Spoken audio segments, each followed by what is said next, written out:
પહેલા ઇન્ટ્રોડક્શન જોઈ લઈએ કે બહુપદીઓ માટે પહેલા શું શું આપણને જરૂર સમજવાની પડે તે આપને હું સમજાવું છું. પહેલું તો બહુપદી એટલે શું એ આપણે જાણવું જોઈએ.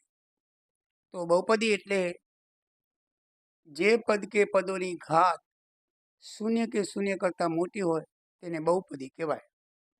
જે પદ કે પદોની ઘાત, દાખલા તરીકે આ જે છે 1/3, આ એક્સની ઘાત છે એ શૂન્ય કે શૂન્ય કરતાં મોટી છે, એક ઘાત છે.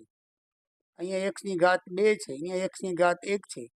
એટલે કે જે પદો કે પદોની ઘાત, આમાં 2 પદો છે, આમાં 3 પદો છે, બરાબર છે. તો એમાં જે ઘાત શૂન્ય કે શૂન્ય કરતાં મોટી હોય તેને બહુપદી કહેવાય છે. તેવા પદોને બહુપદી કહેવાય. દ્વિપદી, ત્રિપદી, પછી પદ પ્રમાણે, બરાબર. આ બહુપદી કહેવાય. બહુપદી એટલે કે જે પદની ઘાત શૂન્ય કે શૂન્ય કરતાં મોટી હોય તેને બહુપદી કહેવામાં આવે છે. સમજાઈ ગયું? દાખલા તરીકે 1/3, એની અંદર એક્સ એક ઘાત છે, અહીંયા એક્સ 2 ઘાત છે, અહીંયા એક્સ 1 ઘાત છે. તો એવા પદો કે ઘણા બધા પદોને શું કહેવામાં આવે છે? પદાવલી કહેવામાં આવે છે. પદાવલી 1 પદની, 2 પદની, 3 પદની પણ હોઈ શકે, એ આપણે આગળ જોઈશું. એટલે કે ઘાત ઉપરથી પદાવલી બહુપદી છે એમ નક્કી થાય છે. તેની ઘાત શૂન્ય કે શૂન્ય કરતાં મોટી હોવી જોઈએ, એને કહેવાય બહુપદી. હવે બહુપદીના પ્રકાર જોઈએ આપણે. તો ઘાત ઉપરથી 4 પ્રકાર છે. પહેલો પ્રકાર છે અચળ અથવા શૂન્ય બહુપદી. એટલે કે જે બહુપદીની ઘાત શૂન્ય હોય તેને અચળ બહુપદી અથવા શૂન્ય બહુપદી કહેવામાં આવે. એટલે કે તેની અંદર ખાલી અચળ પદ જ હોય, એમાં અચળ પદ ન હોય. 2 - 5 - 7 આ બધી છે એ શું કહેવાય? શૂન્ય પદાવલી કહેવાય, શૂન્ય બહુપદી કહેવાય. શું કહેવાય? શૂન્ય બહુપદી. એટલે અથવા તો એને અચળ બહુપદી પણ કહેવામાં આવે છે. તો એની અંદર દાખલા તરીકે પદ કેને કહેવાય? તો જો આ દાખલા તરીકે x² + 2x + 4 છે. પેલા આપણે જોઈ જઈએ આખી પદ કેને કહેવાય, ચલ કેને કહેવાય, અચલ કેને કહેવાય, ઘાત કેને કહેવાય. પદ એટલે કે આ 1 પદ, 2 પદ ને 3 પદ છે. જે ચલ અચલ સાથે જોડાયેલું હોય એને શું કહેવાય છે? પદ. પદ છે ને હંમેશા સરવાળા બાદબાકીથી જ જોડાયેલું હોય, ગુણાકાર ભાગાકારથી નહીં.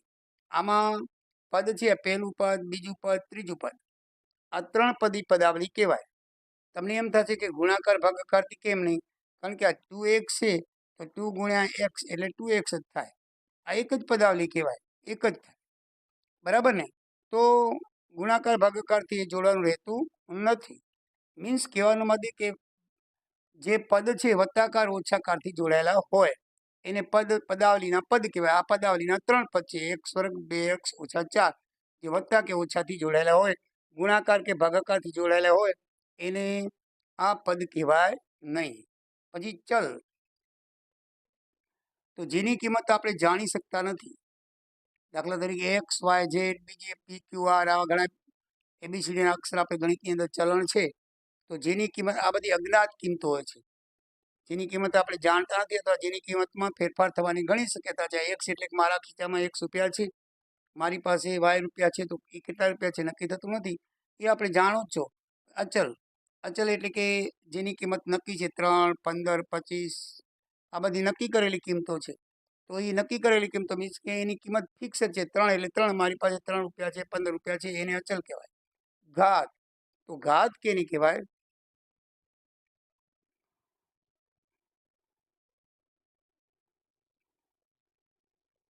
તો આ પદની અંદર 2x ની 2 ઘાત છે. આ 2 છે, આ x છે, x ની પર 1 ઘાત છે. આ x, આ 2 છે, 2 છે ને એનો સહગુણક કહેવાય.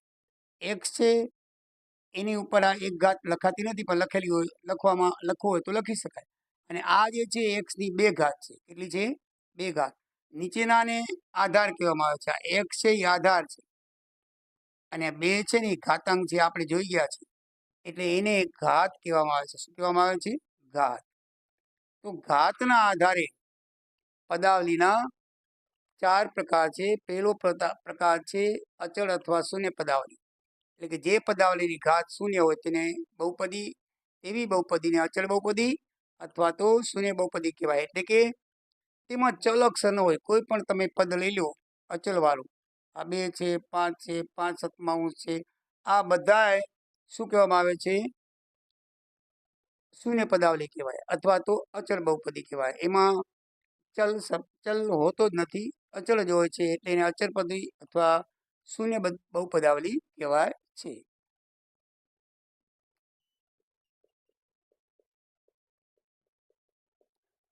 બીજો પ્રકાર છે સુરેખ બહુપદી, કે જે બહુપદીમાં વધારે મહત્તમ ઘાત 1 હોય તેવી પદાવલીને સુરેખ બહુપદલી કહેવાય, સુરેખ બહુપદાવલી કહેવાય છે. એટલે કે આ 1 + 1 છે એની એક જ ઘાત છે, અહીંયા 3 1 છે તેની એક જ ઘાત છે. જે પદાવલીમાં મહત્તમ એટલે મોટી ઘાત 1 હોય, દાખલા તરીકે અહીંયા 2 આવી જાય તો એ પદાવલીને સુરેખ બહુપદાવલી ન કહેવાય. બરાબર છે? એને કહેવાય દ્વિઘાત પદાવલી. એટલે સુરેખ પદાવલીને ફક્ત કેટલી ઘાત હોય છે? એક જ ઘાત હોય છે.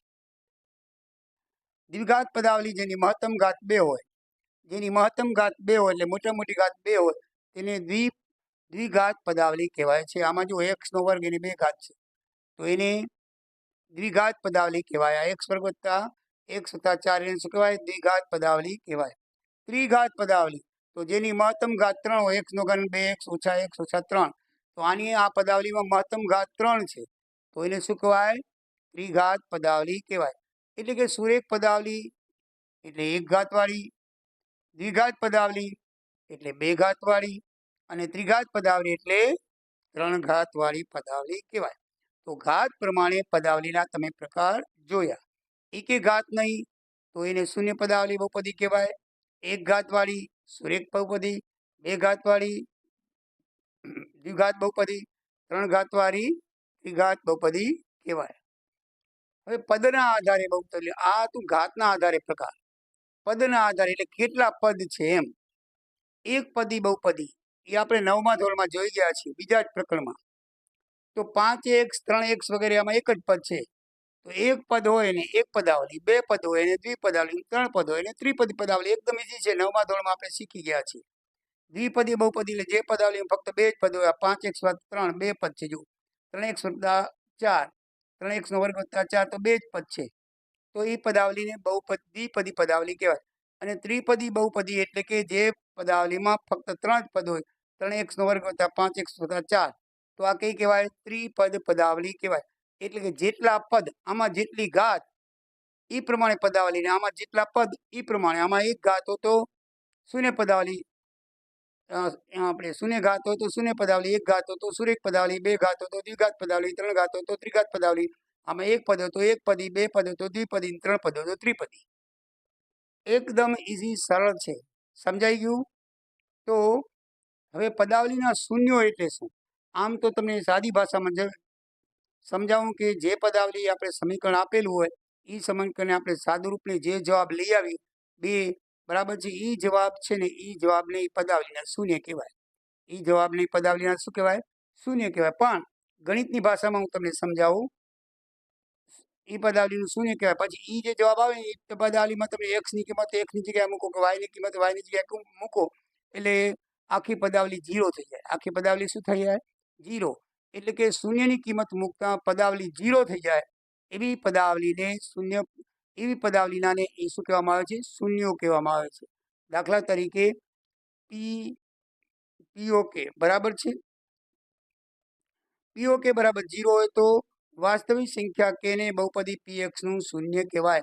આ એની તમારા બ્લુ અક્ષરે પાનામાં તમારા પ્રકરણની અંદર આપેલી છે. એની વ્યાખ્યા પાના નંબર,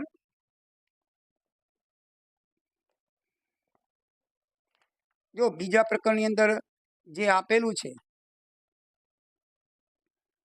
એ પાના નંબર તમારા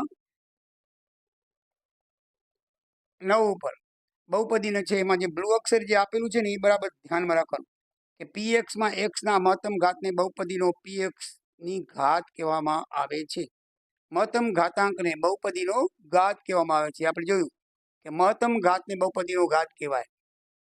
એક ઘાતવાળી, મહત્તમ ઘાતવાળી, એક પદી સુરેખ કહેવાય, એક સુરેખ બહુપદી કહેવાય. 2 ઘાત મહત્તમ હતો દ્વિઘાત કહેવાય, દ્વિઘાત પદાવલી કહેવાય. 3 ઘાત મહત્તમ હોય તો ત્રિઘાત પદાવલી કહેવાય. પછી લખ્યું છે સુરેખ બહુપદી કોને કહેવાય? તો સુરેખ પદાવલીમાં જેમાં એક જ ઘાતવાળી હોય એ આપણે જોયું. પછી દ્વિઘાત ત્રિઘાત એમ બ્લુ અક્ષરે આપેલું છે આપણે જોઈ ગયા. પાછળ તમે ઉઠલાવો પાના નંબર 10. તો પાના નંબર 10 ની અંદર આપેલું છે પી કે બરાબર 0 હોય તો વાસ્તવિક સંખ્યા કે ને બહુપદી px નું શૂન્ય કહે છે. તો એ બ્લુ અક્ષરે હું તમને સમજાવું. બરાબર છે. એ શું કહેવા માંગે છે એ આપણે જોઈએ કે તમે px બરાબર કોઈ એક પદાવલી ધારી લો pox બરાબર 2x વત્તા 3 નું એક શૂન્ય. pok બરાબર 0 હોય તો 2k વત્તા 3 બરાબર 0 મળે. કેવી રીતે મળે? કે આપણે આ px પદાવલી છે, pox પદાવલી છે 2x વત્તા 3 બરાબર છે. ત્યાં તમે x ની જગ્યાએ કોઈ પણ એક સંખ્યા લઈ લો, વાસ્તવિક સંખ્યા. એટલે કે છે ને આપણે વાસ્તવિક સંખ્યા માની. તો આપણે x ની જગ્યાએ તમે અહીંયા કે મૂકો. x ની જગ્યાએ શું મૂકો? કે. તો 2k વત્તા 3 બરાબર 0 થાય ને. હવે આપણે સાદું રૂપ આપીએ તો 3 ને આ બાજુ લઈ જાય તો -3 ને 2 ગુણાકાર છે, આ બાજુ હોય તો ભાગાકાર. તો k બરાબર -3/2 આવે. તો આ -3/2 છે ને આ px નું શૂન્ય કહેવાય. એટલે કે px એટલે પદાવલીનો જવાબ કહેવાય. આ 2x વત્તા 3 છે ને એનો જવાબ શું આવ્યો? -3/2. એને કહેવાય પદાવલીનું શૂન્ય. પદાવલીનો જે જવાબ આવે ને, સાદી ભાષામાં કહું, ગણિતની ભાષામાં નહીં, તમે પદાવલી કોઈ આપેલી હોય ને એનું સાદું રૂપ આપો એને જે જવાબ આવે એ પદાવલીનું શૂન્ય કહેવાય. કારણ કે એ જવાબ તમે જેના બદલામાં x બરાબર આવ્યો હોય તો x ની જગ્યાએ અને y બરાબર આવ્યો તો y ની જગ્યાએ તમે મૂકો એટલે આખી પદાવલી શૂન્ય થઈ જાય. કેવી રીતે થઈ જાય એ તમને બતાવું. જો અહીંયા k બરાબર -3/2 આવ્યો છે. હવે અહીંયા તમે k બરાબર -3/2 મૂકીએ, આપણે જોઈ લઈએ. બરાબર છે. આપણે 2k વત્તા 3 છે. હવે અહીંયા આપણે -3/2 કે જગ્યાએ મૂકવાના છે. 2 ગુણ્યા -3/2 વત્તા 3. જો આપણે કે ની કિંમત -3/2 મળી છે તો 2 2 ઉડી ગયા. તો -3 ને +3 શું થાય? 0 થાય. બસ આ જ એટલે જ એને શૂન્ય કહેવાય. એને શું કહેવાય? શૂન્ય કહેવાય. શૂન્ય એટલે કે તમે કોઈ પદ આપેલું હોય કે પદાવલી આપેલી હોય એની જગ્યાએ x નો જે જવાબ આવ્યો હોય. અહીંયા આપણે આ પ્રકરણની અંદર તમારે એક ચલ જ સમજવાનો છે, y નથી. એક ચલ પદાવલી જશે બધી x y તો y. આમાં એક જ ચલનો ઉપયોગ કરવાનો છે આખા પ્રકરણની અંદર. બરાબર છે. તો એ x ની જે કિંમત આવે એ તમે મૂળ પદાવલીમાં મૂકી દો. દાખલા તરીકે આ px બરાબર 2x વત્તા 3 છે, એનું આપણે 2k વત્તા 3 બનાવ્યું એટલે k બરાબર આપણે જવાબ લઈ આવ્યા -3/2. બરાબર છે. તો આની જગ્યાએ -3/2 મૂક્યું તો પદાવલીની કિંમત 0 થઈ ગઈ. માટે -3/2 એ 2x વત્તા 3 નું શૂન્ય કહેવાય. તમને પ્રકરણમાં આવે છે કે શૂન્ય શોધો. પદાવલી આપેલી હશે કે નીચે પદાવલીના શૂન્યો શોધો, એટલે કે નીચે પદાવલીનો જે જવાબ આવે એ શોધો. એ જે જવાબ આવશે ને 2 કે 1 કે 3 પદ આવશે એ પદાવલીની કિંમત x એટલે એક પદ આવશે. x ની કિંમત શોધવાની હશે. 2 વધારે આવશે આ અથવા. બરાબર છે.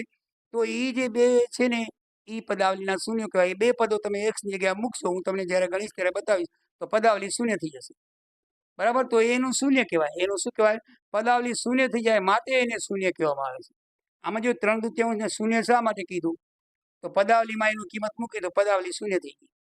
તો જે જવાબ મળ્યો ને એ જવાબ એની જગ્યાએ મૂકો એટલે કે નો જવાબ મળે તો કે ની જગ્યાએ મૂકવાથી પદાવલી શૂન્ય થઈ જાય. માટે કે નો જે જવાબ આવ્યો -3/2 એ 2x વત્તા 3 નું શૂન્ય કહેવાય. સમજી ગયા? બરાબર ને.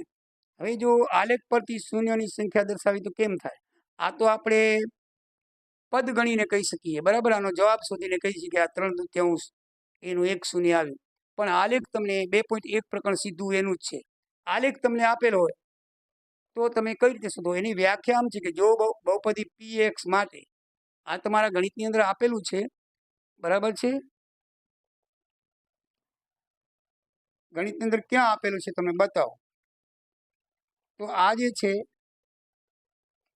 આપણે એનો સંબંધ બતાવેલો છે. તો px ઉદાહરણ નંબર 1 માં આપેલું છે.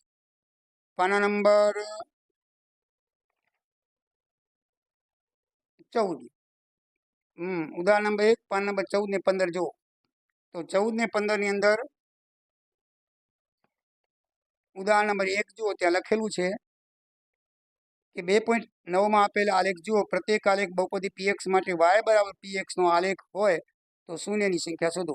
આમાં લખેલું હોય કે px માટે y બરાબર px આપેલ હોય અને px ના બિંદુ માટે x અક્ષને એટલે કે x જે અક્ષ છે એને આલેખની રેખા અથવા વલય જેટલા બિંદુમાં છેદે એટલા બિંદુઓની સંખ્યાને px નો શૂન્યો કહેવાય. બરાબર, હજી સમજો બરાબર. તમને કોઈક આલેખ આપી દે પરીક્ષાની અંદર અને આલેખ ઉપર કોઈ વલય આકાર આપેલો, વલય એટલે કે યુ આકારનો, વક્ર આકાર એને પણ કહેવાય, અને કાં તો સીધી રેખા આપી દે. એ તમારે એક્સ બિંદુને વાય ની એક્સ અક્ષને, વાય અક્ષ નહીં, કારણ કે અહીંયા લખ્યું છે પીએક્સ બિંદુના માટે. તો એક્સ અક્ષને વાયને છેદે નહીં ગણવાનું, એક્સ અક્ષને છેદે અને જેટલી જગ્યાએ છેદે ને એટલા એના બિંદુ કહેવાય. દાખલા તરીકે જો ઉદાહરણ નંબર 1 જુઓ, એમાં જવાબ પણ આપેલા છે. તો પહેલી આકૃતિ તમે જોઈ લો, એની અંદર જે વલય આકાર છે બરાબર છે, એ એક્સ ને તમે એક જગ્યાએ છેદે છે. તો એનો જવાબ જુઓ તમે, શૂન્યની સંખ્યા 1. આ રીતે પરીક્ષામાં પૂછાય છે. તમને કોઈ પણ આકૃતિ આપશે ને તો એની અંદર 1 માર્કમાં બધું આવે. તો કોઈ પણ પરીક્ષામાં તમે આવે તો તમારે એટલું જોવાનું કે એક્સ ને વલય આકાર કે સીધો જે આકાર છે એ કેટલાને છેદે છે એ જોઈ લેવાનું, એના એટલા શૂન્યો થાય. દાખલા તરીકે બીજી આકૃતિ જુઓ તો વલય આકાર છે એ કેટલી જગ્યાએ છેદે છે? 2 જગ્યાએ. તો જુઓ જવાબમાં લખેલું છે 2 શૂન્યો છે. બરાબર છે. તમે પેજ નંબર 14-15 ની આકૃતિ જોતા જાઓ. પછી ત્રીજી આકૃતિ જુઓ. ત્રીજી આકૃતિ છે વલય આકાર 3 જગ્યાએ છેદે છે. જુઓ બરાબર ને, 1, 2 ને 3 જગ્યાએ. કેટલી જગ્યાએ છેદે છે? 3 જગ્યાએ. તો એ 3 એના શૂન્યો થાય. પછી ચોથી આકૃતિ જુઓ, તો ચોથી આકૃતિ કેટલી જગ્યાએ છેદે છે? 2 જગ્યાએ છેદે છે, પણ એક છે વાય એટલે વાય ગણવાનો નથી. એક્સ ને એક જ જગ્યાએ છેદે છે. જો એક્સ ધ્યાન રાખવાનું, વાય નહીં લેવાનું. તો એટલા માટે એનું શૂન્ય 1 છે. પછી પાંચમી આકૃતિ છે એ એક જ જગ્યાએ ટચિંગ થાય છે. જો બરાબર છે, તો એનું કહેવાય 1. અને બહુપદીના શૂન્યો ચોથી આકૃતિમાં 1, 2, 3 ને 4 જગ્યાએ વલય આકાર એક્સ ને છેદે છે, માટેના 4 શૂન્યો થાય. કેટલા થાય? 4 શૂન્યો. તો ઉદાહરણ નંબર 1 આપણે કરી લીધું. જો એકદમ સીધું ને સરળ, કાંઈ નથી. જે આલેખમાં જે રેખા અથવા વલય, વક્ર વલય આપેલો હોય બરાબર છે, તો એને વક્ર અથવા વલય પણ કહેવામાં આવે છે. જે જેટલી જગ્યાએ એક્સ અક્ષને છેદે એટલા બિંદુ એને શૂન્ય કહેવાય. 3 જગ્યાએ છેદે તો 3 શૂન્ય, 2 જગ્યાએ છેદે તો 2 શૂન્ય, 1 જગ્યાએ છેદે તો 1 શૂન્ય, અને એકે જગ્યાએ ન છેદે તો 0 શૂન્ય. દાખલા તરીકે હવે આપણે 2.1 સ્વાધ્યાય જોઈએ. બરાબર છે. તેના પહેલા અગ્ર સહગુણક તમને સમજાવી દઉં એટલે આખું બોર્ડ આપણું પૂરું થઈ જાય. હવે અગ્ર સહગુણક ને સહગુણક કેને કહેવાય?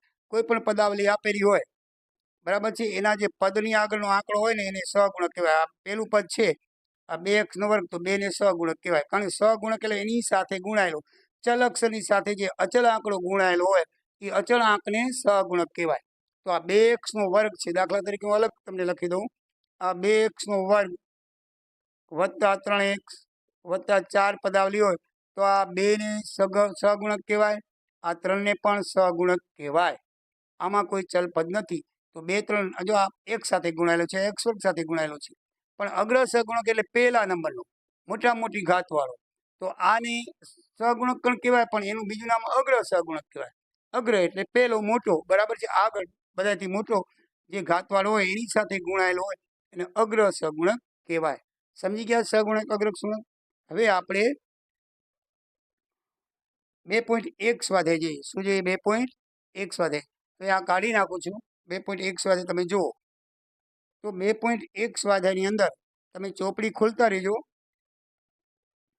ત્યાં લખેલું છે કે 2.10 ની આકૃતિમાં કોઈ બહુપદી px માટે y બરાબર px ના આલેખ આપેલો છે. દરેક કિસ્સામાં px ના શૂન્ય શોધવાના છે. જો અને અંદર x આપેલું y આપે તો y ઉપર જોવાના. આપણે px ના શોધવાના છે એટલે આપણે x અક્ષ જેટલી જગ્યાએ છેદે એ જ આપણે જોવાનું છે. તો સ્વાધ્યાય 2.1 એકદમ ઈઝી અને સરળ છે. આપણે જોઈ લઈએ એટલે 2.1 સ્વાધ્યાય પૂરું થાય. બરાબર, સમજી ગયા? ચલો જોઈ લઈએ.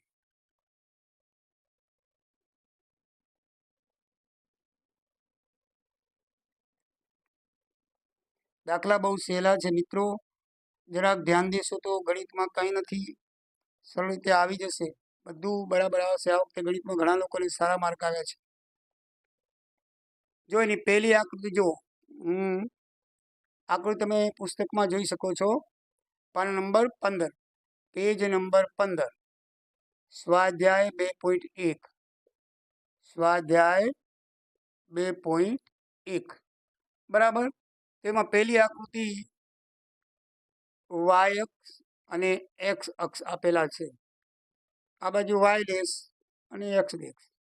હવે એમાં જો આવી આકૃતિ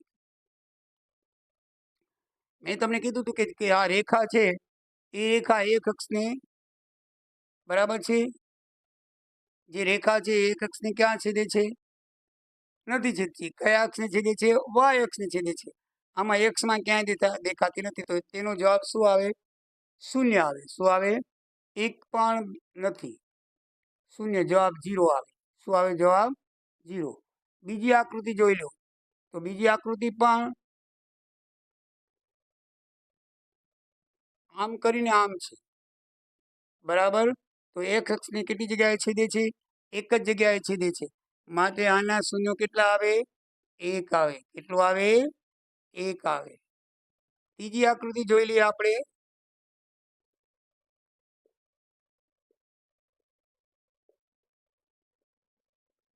ત્રીજી આકૃતિમાં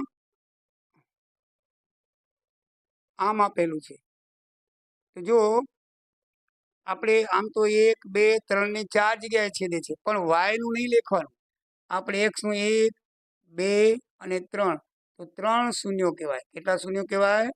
3 શૂન્યો કહેવાય. અહીંયા 1 શૂન્ય કહેવાય. બરાબર, ધ્યાનથી જોજો. બરાબર. આ આકૃતિ નંબર 2 તમે ચોપડીમાં જોઈ શકો છો, અને આ આકૃતિ નંબર 3 બરાબર છે. આલેખ ઉપરથી શૂન્યોની સંખ્યા કેમ શોધાય એ આપણે જોવાનું છે. તો આપણે જોઈએ. બરાબર છે ને? હવે એને 4, 5 ને 6, 3 હજી લઈ લઈએ.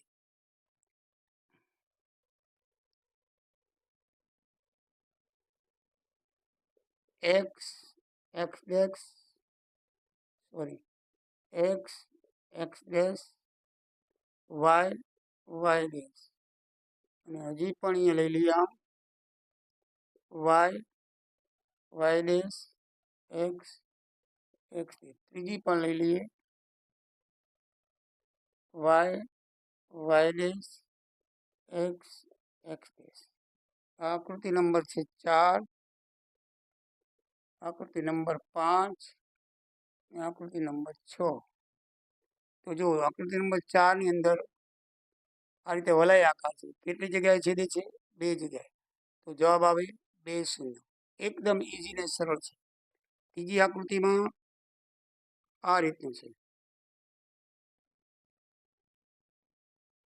આમ કેટલી જગ્યાએ છેદે છે? આમ તો 5 જગ્યાએ, પણ આપણે એક્સ જ જોવાનું. એક્સ અક્ષ આ નહીં લખવાનો, વાય. કેટલી જગ્યા થઈ? 1, 2, 3, 4, તો 4 શૂન્ય. કેટલો જવાબ આવે? 4 શૂન્ય. અને છેલ્લી છઠ્ઠી કઈ રીતની છે?